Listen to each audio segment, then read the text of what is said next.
ఏ జిల్లాకు ఆ జిల్లా మీ జిల్లా నాయకత్వం మీకు లీగల్ సెల్ ని కూడా అందుబాటులో ఉంచుతుంది. వెంటనే కేసు వేయచ్చు, వెంటనే స్టే వస్తుంది. మీ మీద అన్యాయంగా ఎవరు కూడా ఏం చేయలేరు. ఏ రకమైన జులుం చేసినా పార్టీ మీకు అండగా ఉంటుందని కూడా నేను విజ్ఞప్తి చేసుకుంటా ఉన్నా. మరి మీరు కొంతమంది అనుకోవచ్చు, అన్నా మరి పైసలు లేవంటున్నావు ప్రభుత్వంలో, ఎట్లా? పైసలన్నీ ఢిల్లీకి పోతున్నాయి. బాధ ఏంటంటే రాహుల్ గాంధీ గారు కప్పం కట్టాలి కదా, రేవంత్ రెడ్డి గారు కట్టకపోతే ఇట్లా పదవి ఊస్టింగ్ అయిపోతుంది కదా. అందుకే కమిషన్లు వచ్చే పనులకు మాత్రమే పైసలు ఇస్తాడు రేవంత్ రెడ్డి.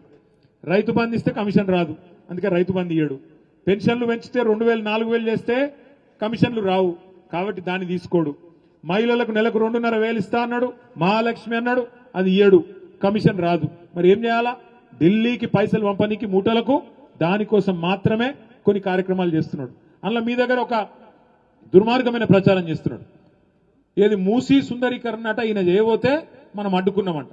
ఇక దానికి మీ కోమటిరెడ్డి వెంకటరెడ్డి, రేవంత్ రెడ్డి ఇంతటోళ్ళు కాదని చెప్పి ఇక్కడ పాదయాత్ర చేసిరు వలిగొండలో. నేను చూసిన, ఇక్కడ వచ్చి చెప్తున్నారు వాళ్ళు, మా నల్లగొండ జిల్లాకు మా భువనగిరికి విషం దాగిపిస్తారువయా మీరు, మాకు మంచి నీళ్లు కిందికి తీసుకొస్తామంటే మీకేమన్నైతుంది అని చెప్పి లొల్లి పెడుతున్నారు వాళ్ళు. దయచేసి మీకు ఒక విషయం నేను వాస్తవం చెప్పాలి. కేసీఆర్ గారి ప్రభుత్వం ఉన్నప్పుడే, మన ప్రభుత్వంలో నేను మున్సిపల్ మంత్రిగా ఉన్నప్పుడే 1 2 కాదు 36 మురుగునీటి శుద్ధీకరణ కేంద్రాలు, ఎస్టీపీలు, సివరేజ్ ట్రీట్మెంట్ ప్లాంట్లు 4000 కోట్ల రూపాయలతో మనమే కట్టినాం.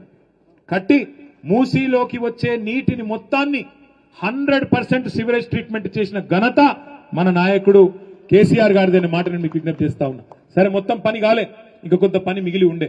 ఇలా నిజానికి రేవంత్ రెడ్డికి కానీ కాంగ్రెస్ ప్రభుత్వానికి కానీ చిత్తశుద్ధి ఉంటే ఆ 2000 MLDల మురికి నీరు ఏదైతే మూసీలోకి వస్తున్నదో హైదరాబాద్ మహానగరంలో, వాటికి ఎస్టీపీలు కడితే చాలు. దానికి అయ్యే ఖర్చు ఎంత?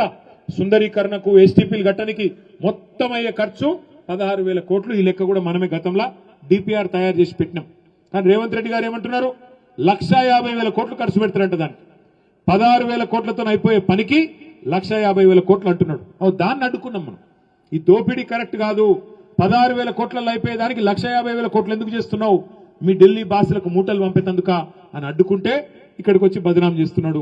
మూసీ నాపుతున్నారు అంటున్నాడు. 16,000 కోట్లలో ఆ పని కూడా పూర్తి చేస్తాం. ఒకవేళ వీళ్ళు చేయకపోతే 2 నెలల్లో మన ప్రభుత్వం వస్తుంది, మనమే చేసుకుందాం. నల్లగొండ జిల్లాకు, భువనగిరి జిల్లాకు ఎట్టి పరిస్థితుల్లో మన పార్టీ ఎన్నడూ అన్యాయం చేయలేదు, గతంలో కూడా భవిష్యత్తులో కూడా చెయ్యము అనే మాట కూడా నేను విజ్ఞప్తి చేస్తున్నాను. చివరగా నేను మిమ్మల్ని అందరినీ కోరేది ఒకటి, పార్టీ గత 25 ఏళ్లుగా 2001 నుంచి ఇవాళ ఇంకో 10 రోజులలో 2026 సంవత్సరంలో అడుగు పెట్టబోతా ఉన్నాం. గత 25 ఏళ్లుగా ఈ ప్రాంతంలో బలంగానే ఉన్నది. 2001 నుంచి కూడా ఇక్కడ ఎంపీటీసీలు, సర్పంచులు, భువనగిరి జిల్లాలో గెలిచిన వాళ్ళు ఎంతో మంది ఉన్నారు, సీనియర్ నాయకులు ఉన్నారు. నేను ఇక్కడికి వస్తుంటే లోపలికి మా రాజవర్ధన్ రెడ్డి అన్న కనబడ్డాడు. అట్లా ఎంతో మంది సీనియర్ నాయకులు, మా అమరేందర్ గౌడ్ సాబ్ ఇక్కడనే ఉన్నాడు. చాలా మంది సీనియర్ నాయకులు, పార్టీ జెండా మోసిన వాళ్ళు, మొదటి నుంచి ఉన్న వాళ్ళు, నరేందర్ రెడ్డి గారు ఉన్నారు, ఇక్కడ చాలా మంది ఉన్నారు. అట్లాంటి నాయకులందరూ కూడా వారిని స్ఫూర్తిగా తీసుకునే మనం కొట్లాడుతూ ఇవాళ 2 సార్లు ప్రభుత్వాన్ని నడిపినాం, 14 ఏళ్లు ఉద్యమాన్ని నడిపినాం. గత 2 ఏళ్లుగా ప్రతిపక్ష పార్టీగా సమర్థవంతంగా మన పాత్ర మనం పోషిస్తా ఉన్నాం. తప్పకుండా ప్రజల పక్షాన నిలబడదాం, కొట్లాడదాం. 6 గ్యారంటీలు ఏమైనా అడుగుదాం. రుణమాఫీ ఎందుకు మొత్తం చేయలేదో నిలదీద్దాం. అట్లాగే ప్రజలకు సంబంధించిన ప్రతి సమస్య మీద గలమెత్తుదాం.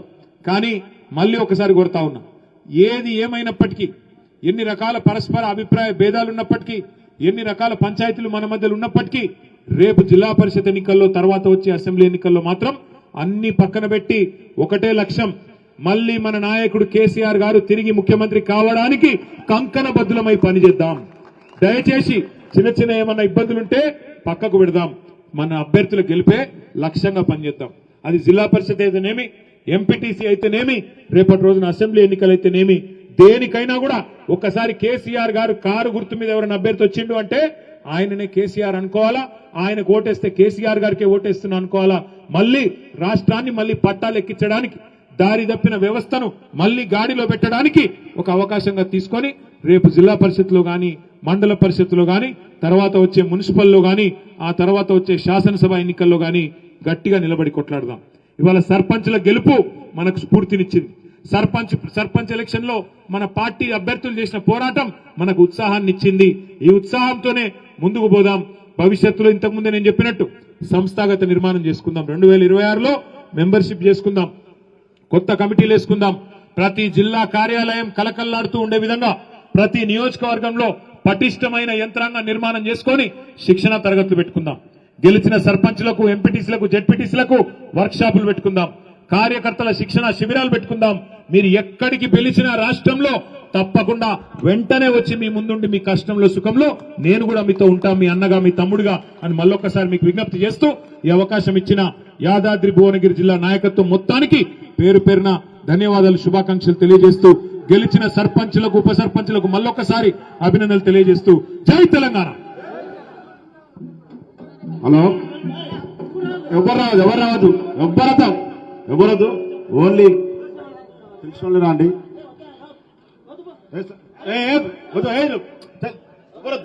ఎవ్వరదు తర్వాత అట్లా మళ్ళా ఒక్కొక్కరు రావాలంటే.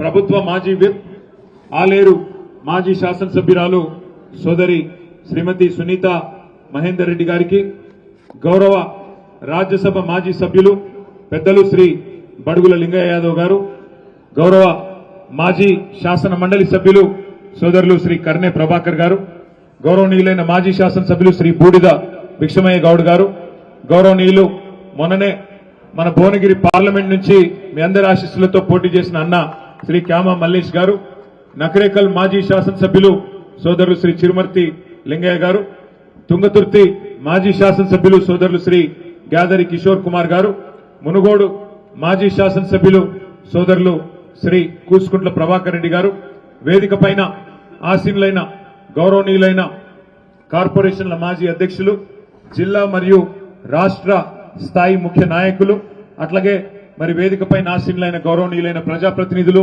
వివిధ మండలాల పార్టీ అధ్యక్షులు, మున్సిపల్ మాజీ కౌన్సిలర్లు, మాజీ చైర్మన్లు, మాజీ ఎంపీపీలు, మాజీ జెడ్పీటీసీలు, అందరికంటే ముఖ్యంగా ఇంత ఓపికగా గత 2-2.5 గంటలుగా మరి మన పార్టీ అభ్యర్థులను గెలిపించుకోవడమే కాదు, ఆ గెలుపులో, ఆ సంతోషంలో భాగస్వాములైతున్న మా ఆడబిడ్డలకు, అన్నదమ్ములందరికీ శిరస్సు వంచి హృదయపూర్వకంగా నమస్కారం, శిరస్సు వంచి హృదయపూర్వకంగా అభినందనలు.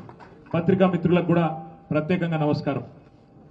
నేను సరిగ్గా 2-2.5 సంవత్సరాల కిందట ఎలక్షన్ల సందర్భంగా భువనగిరికి వచ్చిన ప్రచారానికి, అట్లాగే ఆలేరు కూడా వచ్చిన ఒకటే రోజు ఇక్కడ వలిగొండలో, అక్కడ ఆలేరు నియోజకవర్గం యాదగిరిగుట్టలో ప్రచారానికి నేను వచ్చినప్పుడు వాస్తవానికి అక్కడ ఉన్న వాతావరణం చూస్తే ఒక్క క్షణం కూడా ఎన్నడూ అనుమాన పడలేదు. బ్రహ్మాండమైన ఉత్సాహభరితమైన వాతావరణం వలిగొండలో గాని యాదగిరిగుట్టలో గాని వేలాదిగా కార్యకర్తలు, ప్రజలు తరలి వచ్చినారు. ఖచ్చితంగా కేసీఆర్ గారే తిరిగి గెలవాలి అనే ఒక వాతావరణం ప్రస్ఫుటంగా కనబడ్డది. మనసులో నేను అనుకున్నది ఏమంటే, నల్లగొండ జిల్లాలో, ఆనాడు ఉమ్మడి నల్లగొండ జిల్లాలో ఖచ్చితంగా